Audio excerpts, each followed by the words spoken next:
Good morning भाई लोग। आज हम लोग ट्यूबरक्लोसिस देखेंगे जो कि हमारे एट ए टाइम हमारे वर्ल्ड का सबसे बड़ा डिजीज़ को माना जाता है ट्यूबरक्लोसिस को।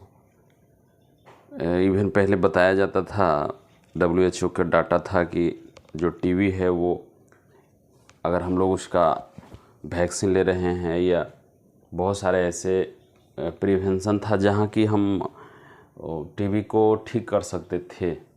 लेकिन आज के डेट में ऐसा देखा जा रहा है, स्पेशली टीबी और कैंसर से पूरे वर्ल्ड में बहुत फैटल ये डिजीज़ है और हमारे वर्ल्ड में सबसे ज़्यादा मौत इसी से होता है। तो ट्यूबरक्लोसिस एक बहुत ही इन्फेक्शियस डिजीज़ है और ये वर्ल्ड वाइड है। तो सबसे पहले हम लोग ट्यूबरक्लोसिस को स्पेशली जो बोला जाता है शॉर्टली इसको टीबी बोलते हैं, हिंदी में इसको क्षय रोग बोला जाता है। और ये स्पेशली जो होता है ये बैक्टीरियल डिजीज़ है। इवन कि इसका दो स्पेसीज है, एक माइकोबैक्टीरियम ट्यूबरक्लोसिस, दूसरा होता है माइकोबैक्टीरियम लेप्री जिससे कि लेप्रोसी की बीमारी होती है। लेकिन माइकोबैक्टीरियम ट्यूबरक्लोसिस जो है इसे टीबी की बीमारी होती है। ज़्यादातर वैसे व्यक्ति में ये टीबी का इन्फेक्शन देखा जाता है which is belong to poor family, जो पुअर फैमिली से बिलोंग करते हैं। आइदर ये डिजीज़ का मेन काउज होता है बैक्टीरिया, लेकिन ऐसा देखा जाता है कि जिनको प्रॉपर अमाउंट में वो न्यूट्रिएंट नहीं ले रहे हैं और उसके बॉडी एक ग्रोइंग फेज में है। जैसे आप बहुत सारे एज में देखते हैं जिनका उम्र 12 से 18 के बीच में है, वैसे कंडीशन में अगर वो प्रॉपर अमाउंट में प्रोटीन नहीं ले रहे हैं उस कारण से भी ये डिजीज़ प्रोड्यूस हो सकता है बॉडी में। तो चूँकि बैक्टीरियल डिजीज़ एक है, माइकोबैक्टीरियम ट्यूबरक्लोसिस की वजह से ये होता है और इसका साइट मेनली माना जाता है लंग्स में ही भी इसकी बैक्टीरिया रहती है। लेकिन हमारे बॉडी में बहुत सारे ऐसे साइट है जहाँ पे होता है। ये इंटेस्टाइन में भी हो सकता है, ये आपके लंग्स में भी ये आपके स्किन में भी हो सकता है, लेकिन नाम चेंज हो जाता है। जनरली हम टीबी बोलते हैं, लेकिन अगर स्किन में होगा तो लूपस वर्गलिस बोलते हैं, लेकिन अगर इंटेस्टाइन में होगा इंटेस्टाइनल ट्यूबरक्लोसिस बोलते हैं। तो साइट के अकॉर्डिंग हम लोग इसका नाम नोमेनक्लेचर भी करते हैं। तो ऐसा नहीं बोल सकते हम लोग कि टीबी का जो डिजीज़ होता है वो स्पेशली होता है लंग्स में, लेकिन ये बॉडी के किसी भी पार्ट में हो सकता है। लेकिन चूँकि इसका बैक्टीरिया सबसे ज़्यादा जो रहता है वो लंग्स में ही रहता है। लेकिन माइकोबैक्टीरियम लेप्री के जो बैक्टीरिया है वो जनरली नेजल स्वभाव में मिलता है। अगर ये फैलने का बात बोलेंगे तो स्पेशली इसका फैलता है वो, चूँकि एयरबोर्न डिजीज ये है तो ये जनरली में फैलता है कि जब कोई भी इन्फेक्शियस व्यक्ति किसी से बात कर रहा है या उनके संपर्क में बैठा हुआ है, उसके साथ में खा रहा है, रह रहा है, तो स्पेशली उसके जो माउथ का पार्ट है, माउथ स्वभाव है, उससे वो क्या करता है स्प्रेड करता है एयर में। तो इसका बैक्टीरिया इसलिए ये ट्यूबरक्लोसिस वाले व्यक्ति के पास में उसके संपर्क में रहने से भी फैल सकता है। ज़्यादातर ऐसा ही ये डिजीज़ मेनली उनके संपर्क से ही फैलता है।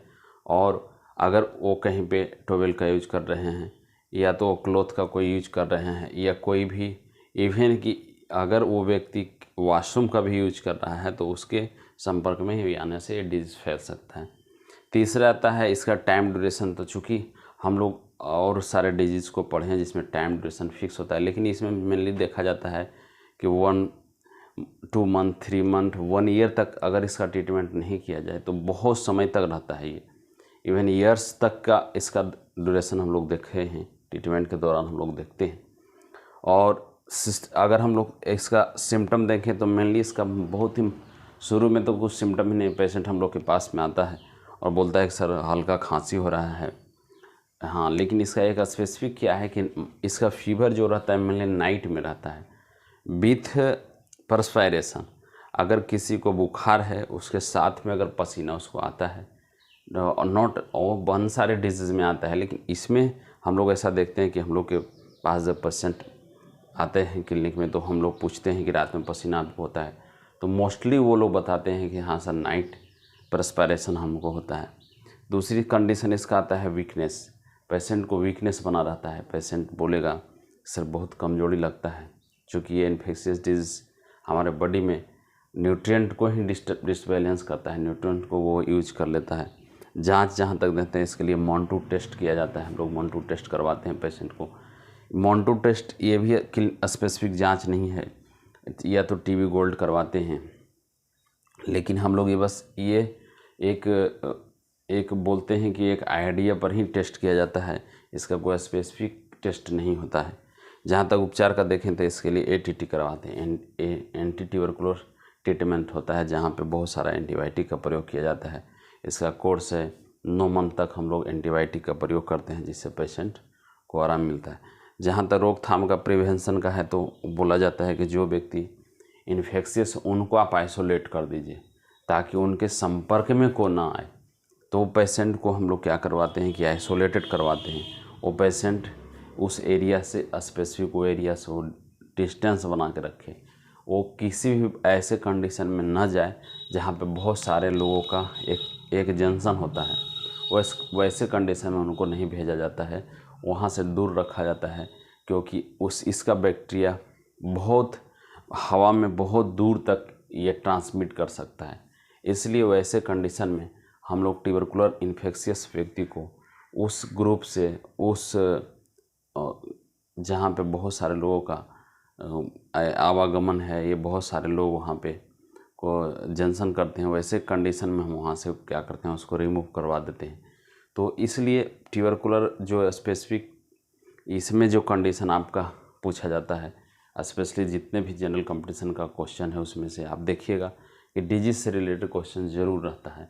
इसलिए मैंने इसका स्पेशली टीबी का जितने भी इन्फेक्शियस डिजीज़, प्रोटोजोन्स का, इवन कि वायरस का, बैक्टीरिया का जो है स्पेसिफिक कलेक्टिवली हम एक डाटा बना दिए हैं जहाँ से आप इसको देख सकते हैं, और एक स्पेसिफिक सिस्टमेटिक वे में कि अगर हमको उसका टीबी कोई डिजीज़ है उसका जीवाणु का नाम क्या है तो हम वो जान सकते हैं। उसके बाद में इसका साइट ऑफ इन्फेक्शन क्या है वो जान सकते हैं। तीसरा इसका आता है मोड ऑफ ट्रांसमिशन, कैसे फैलता है वो है। चौथा इसका आता है समय काल, टाइम ड्यूरेशन क्या है, कितना दिन तक ये ग्रसित हो सकते हैं इससे लोग। उसके बाद में इसका सिम्टम क्या है, तो जो सिम्टम है वो लिखेंगे।